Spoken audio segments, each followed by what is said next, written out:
Welcome to the Right Take Podcast, news, ideas, and conversations at the intersection of politics and culture, a project of the David Horowitz Freedom Center. I will be your host, Mark Tapson. Welcome back to the Right Take Podcast. I am your host, Mark Tapson. Please forgive my recent radio silence. It seems like it's been a long time since my last podcast. The reason for the hiatus is that I have been relentlessly occupied with making the move from Southern California to the Dallas, Texas area. That's right, I joined the Texodus of people abandoning the failed blue state of California and seeking freedom and prosperity in the great red state of Texas. I believe I've spoken before on the podcast about making this move, but over the last month, I've been insanely busy getting packed up, driving my family across country, and unpacking here at a much more affordable house that is twice the size of the place I left.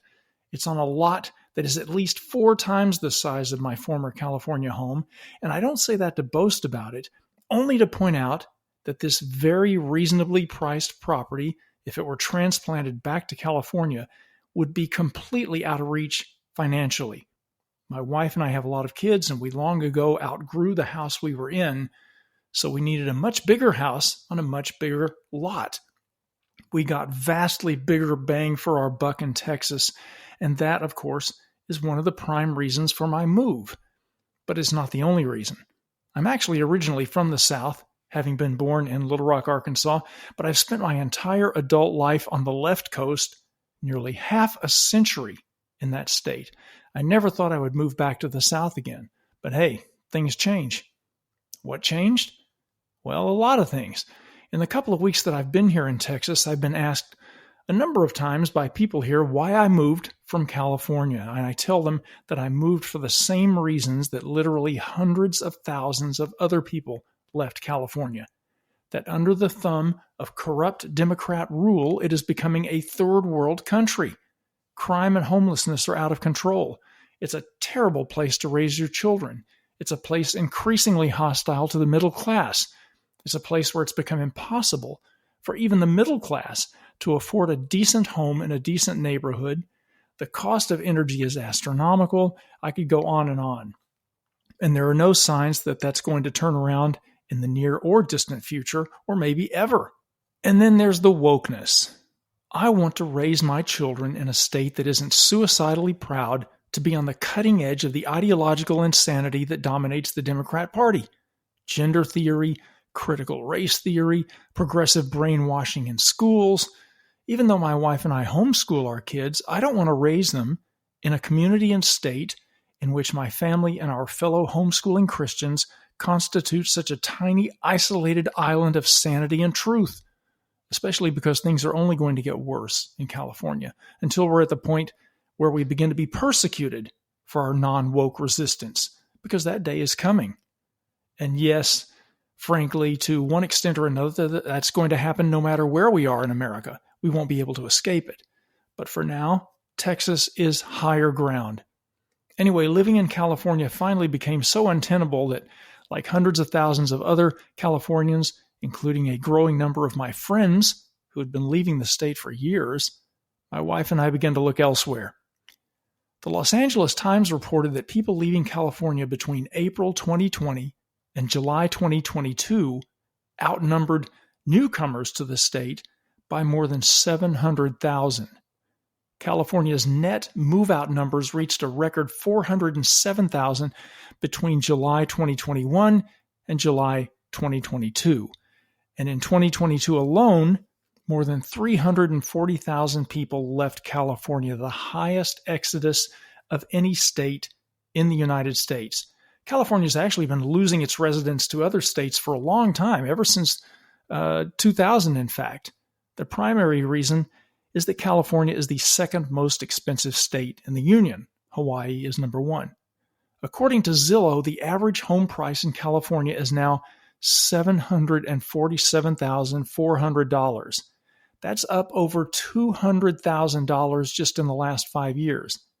Increasingly high costs of living and housing and transportation, coupled with an increase in crime and drugs, pollution and congestion, they've just caused countless fed-up people to relocate. Between 2021 and 2022, roughly 818,000 California residents moved out of state. That's according to the U.S. Census Bureau. And in that time frame, Texas was the most common destination for former Californians. Businesses have also been on the move out of California. A 2022 report by the Hoover Institution shows 352 businesses leaving California and moving their headquarters to a different state between 2018 and 2022.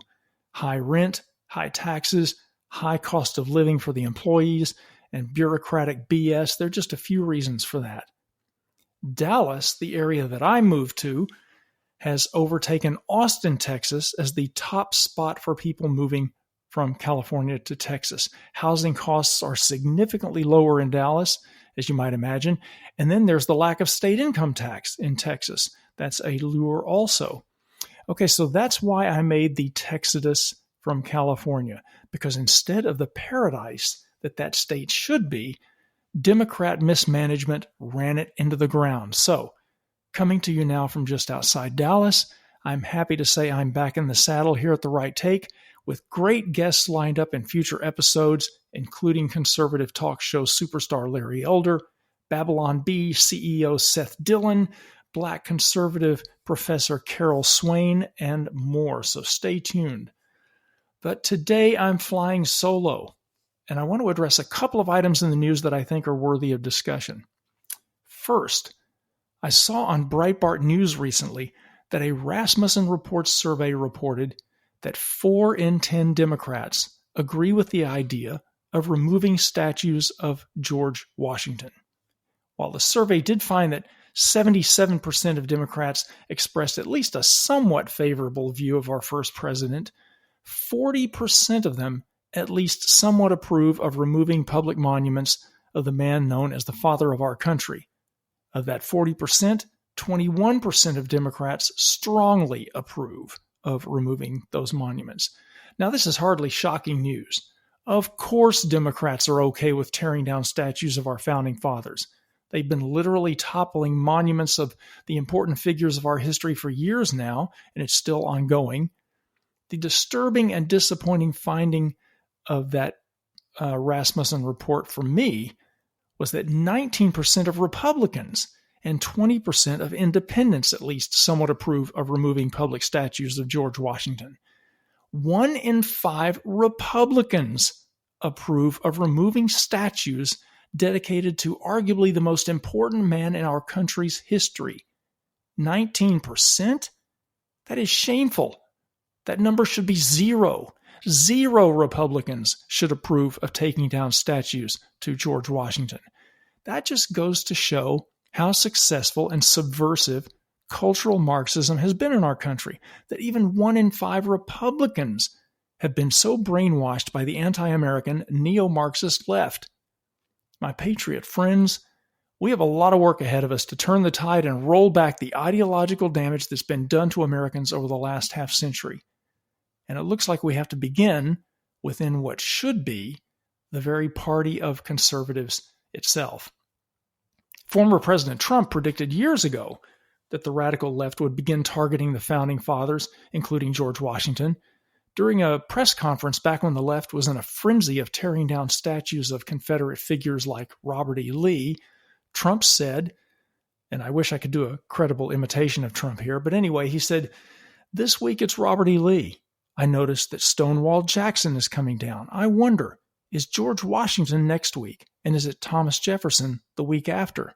You really do have to ask yourself, where does it stop? Trump asked. Well, the answer is that it doesn't stop. The left never rests. They never sleep. They never stop, as my friend the writer Michael Walsh is fond of saying. We on the right have to be equally as vigilant, if not more so, than the left in order to counter their offensive. Another item in the news that I wanted to address has to do with a courageous protest carried out by a single Christian man who is fed up with our pagan culture's anti-Christian bigotry. An article originally at the Republic Sentinel noted that members of the Satanic Temple of Iowa yes, there is a Satanic temple chapter in Iowa, recently received permission to install an exhibit on the first floor of the Iowa Capitol near Christmas displays of the nativity scene. This included a statue depicting the idol Baphomet holding a pentacle and surrounded by candles. Michael Cassidy, a Christian and former military officer who recently ran for Congress in his home state of Mississippi, tore down that satanic display, beheaded it, and tossed the head in a trash can, for which he was arrested. He actually turned himself in to police officers, and he was charged with fourth-degree criminal mischief. He told the Sentinel that he destroyed the shrine in order to, quote, awaken Christians to the anti-Christian acts promoted by our government, unquote. He said, the world may tell Christians to submissively accept the legitimization of Satan, but none of the founders would have considered government sanction of satanic altars inside Capitol buildings as protected by the First Amendment. He went on to say, anti-Christian values have steadily been mainstreamed more and more in recent decades, and Christians have largely acted like the proverbial frog in the boiling pot of water. I saw this blasphemous statue and was outraged, Cassidy said. My conscience is held captive to the word of God, not to bureaucratic decree, and so I acted. Cassidy cited 1 John 3:8 as an additional motivation for the destruction of the statue. Quote, the reason the Son of God appeared was to destroy the works of the devil, unquote. He noted that Scripture exhorts us to think and act like Jesus Christ. Cassidy, who served as a Navy pilot and works as a flight instructor, previously ran for Congress in Mississippi, as I said. His campaign website describes him as a Christian conservative who loves our nation and is committed to preserving the blessings of liberty. Now, this incident raises a serious issue. What about the separation of church and state? What about the perceived hypocrisy of conservatives who condemn the left's tearing down of monuments, as I did earlier in this episode, and who then turn around and tear down monuments that they don't like? Conservatives are a little bit at odds with themselves over this. Iowa Republican Governor Kim Reynolds remarked in a statement that she found the display absolutely objectionable, but said that the best response to objectionable speech is more speech in a free society. Iowa Republican State Representative John Dunwell, who is an ordained minister, said that as a follower of Christ, he found the statue objectionable, but said he does not want the state evaluating and making determinations about religions. Others, however, questioned whether the Constitution or the Founding Fathers would allow for the existence of this satanic shrine. Andrew Walker, who is an associate professor of Christian ethics at Southern Baptist Theological Seminary, asserted that the state should not promote any, quote, outright celebration of evil, darkness, and perversity, and that moral evil has no intrinsic rights within a Christian and historically Western legal framework, unquote. Now, one of my favorite writers is Rod Dreher, who is the author of books that I highly recommend, like Live Not by Lies and The Benedict Option. On his Substack page, he addressed this whole controversy and issue, and he said, quote, the United States is a country now where we oversee the removal of statues of figures, even founding fathers like Thomas Jefferson, whose statue was taken out of New York City Hall in 2021, that the woke find intolerable. But we erect statues, however temporary, honoring Satan. Dreher went on to say he's personally troubled by this in the sense that he believes that a diverse society like ours requires a significant degree of religious tolerance. But, he writes, the abstractions of liberalism must reach a limit at some point. We reached and passed it a long time ago with regard to the teaching of sexuality and gender theory to children under the guise of tolerance. And the construction of a statue honoring Satan crosses a line that I think none of us should be willing to cross, says Rod Dreher. He adds that he believes, of course, that Satan is real and that there are and will be real-world effects to honoring Satan in this way. If Christians believe that Satan exists, then you would no more tolerate that vile effigy in the legislature than you would tolerate a statue paying homage to Adolf Hitler. Michael Cassidy understands that the spiritual power of that evil statue is real, and that there are higher obligations on the Christian than are allowed for under liberalism's rules. And Dreher writes, even if you don't believe that Satan actually exists and you consider him to be merely a symbol, then why would you tolerate this statue? Because he symbolizes ultimate evil. Religious tolerance has worked in America for so long because nobody ever thought to push the boundaries like the Satanic temple does. If sustaining liberalism means tolerating an image honoring a deity who symbolizes things like the rape of children, Auschwitz, the gulags, chattel slavery, and any and all evil you can imagine, then to hell with liberalism, Rod Dreher says. He goes on to write, liberalism, by which I mean classical liberalism, of the sort that both the Democratic and Republican parties support, requires a particular set of values, of virtues within the population in order to work. We are fast losing them and might have already lost them. If being a good classical liberal means I have to tolerate reverence in a public space to a God that stands for evil, then I am not a classical liberal. Classical liberalism is not an end in itself, but rather the most efficacious means to achieve a good society. Not a society that is the most virtuous, but one that balances virtue with the reality that diverse members of that society will differ on what counts as virtue. There is no society that can be called good in which an effigy of Satan is honored in the public square, unquote. That was Rod Dreher again.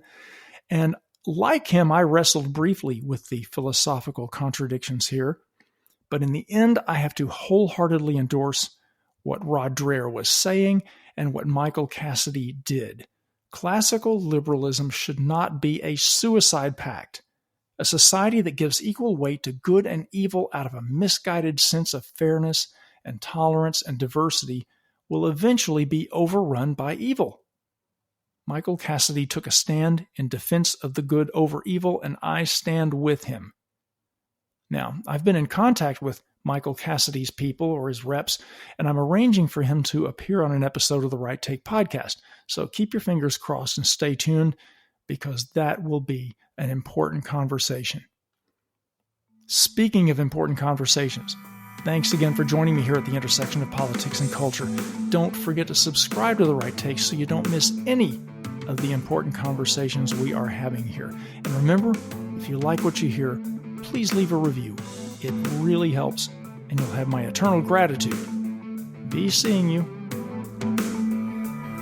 The Right Take with Mark Tapson is a project of the David Horowitz Freedom Center and Front Page Magazine. Unauthorized reproduction of this podcast without express written consent is prohibited.